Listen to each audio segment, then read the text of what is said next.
What's up to all those alone in the zone? It's the lead slinger, aka John Eli Lopez, back once again on a mission to get you one step closer to being the king or the queen of the pencil. And today we'll be covering how to render a realistic looking dog. Okay, so let's get started. If you'd like to follow along, all you would need is some color pencils, paper, and a good reference photo. My first assignment here, my first objective is to get the overall shape of the dog's head and the placement of where his eyes and ears will be lining up. And the photo I chose is a bust of the dog, meaning just a little bit under, the neck area, beginning of his chest area, So that's the photo I chose. But depending on whatever the photo is you choose, you want to establish the overall shape first, and as you see, it's just coming together. We are flowing. We are definitely flowing.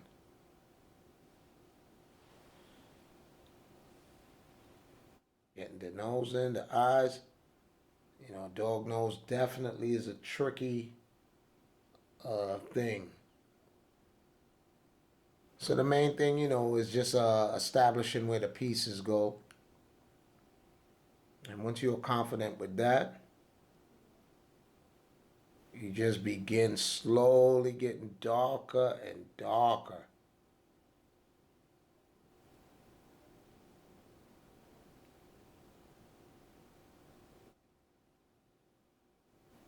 But I'm confident with my placement, so once that happens, you know, a good thing to keep in mind too is starting to establish your darks first. Because then everything else plays off of that. That's I like to work it that way. I get the general outline, all the pieces in that I want to put, and then once I have that, I establish where maybe the darkest part of the piece will be. And of course, on this dog is the eyes. And then everything else you could, reference off that, relate it to that dark part. And another tricky part would be the fur. And that is a directional thing. If you watch as I'm doing the fur, all my lines are, accentuating the direction of the flow of that, the dog's fur.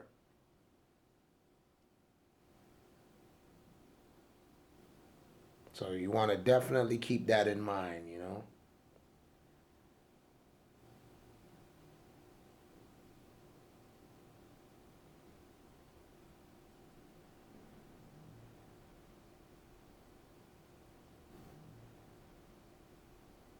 Just getting all this is the tricky part is, because this dog is has different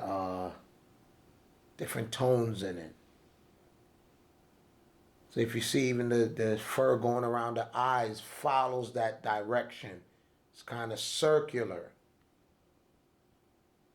Here we go, direction around the head into the ear here.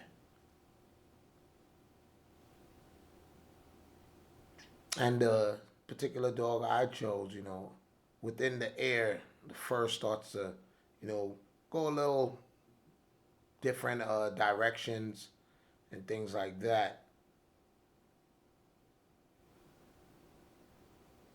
So when you come across things like features like that, you can be a little more free. But you definitely want to follow some form of order. So that's one of the tricks to doing fur too is you know,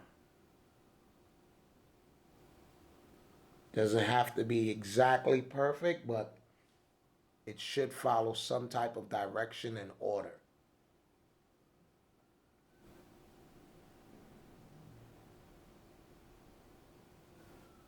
So once I, get in the different direction of the fur and the darker spots,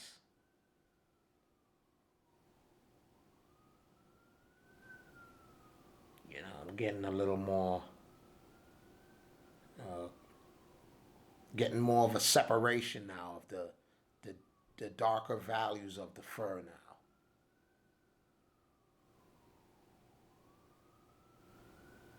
Because as I was laying it down, certain things I might want to accentuate, and then certain things I might want to push further in the background.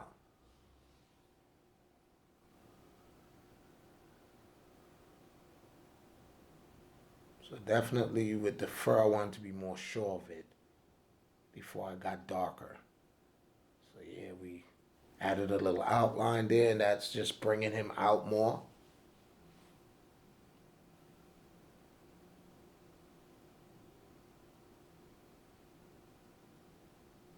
This dog is definitely coming to life.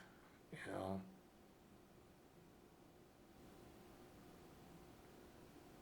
you definitely want to pay attention to the eyes because just like a human, the eyes tell a story. So after I got the darker tones in, I'm adding some of the browns that's on the photo I'm using here. Some little brown tones.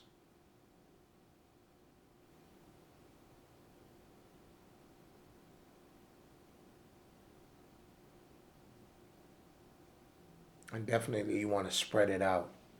You don't want to be stuck in one area. So you want to try to keep that in mind. You know,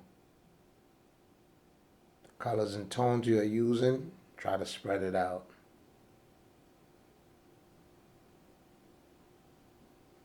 That follows, that falls under one of the principles of design, which is balance. You want to keep your overall piece balanced.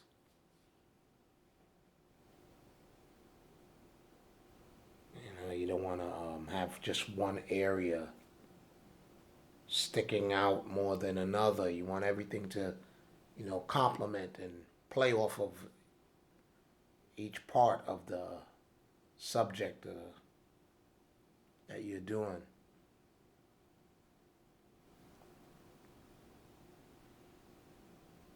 And even some of the bluer tones that I'm, the dog nose is more in the red value, but instead of just using a direct red, I wanted to kind of create the red tone of his nose.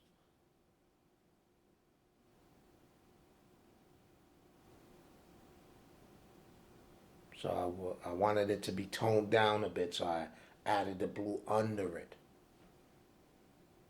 And there we go, starting to add some of that burgundy-ish red into his nose there. And I'm spreading that out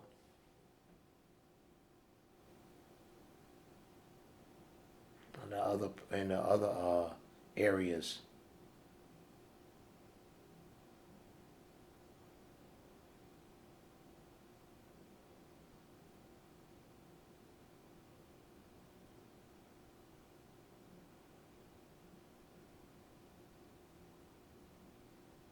That dog is definitely coming to life.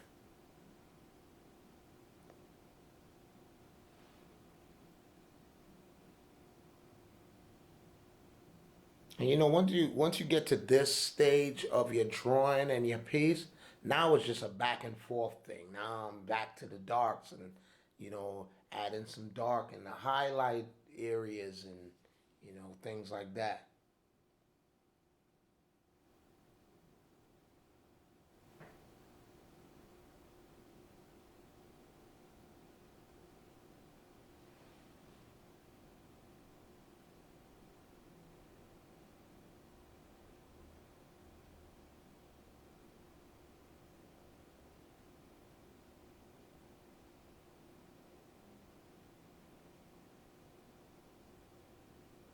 Yeah, we are bringing it all up now.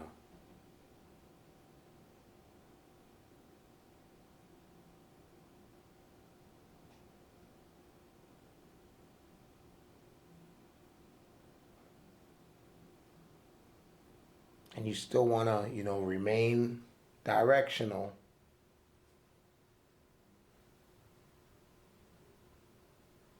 So even here, my hand is moving.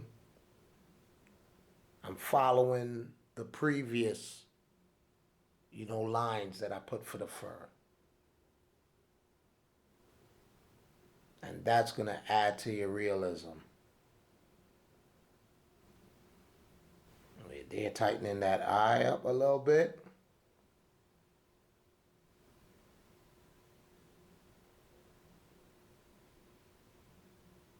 Some more darks in there. Added a little bit of a yellow tone within the eyes. Spread that out a bit.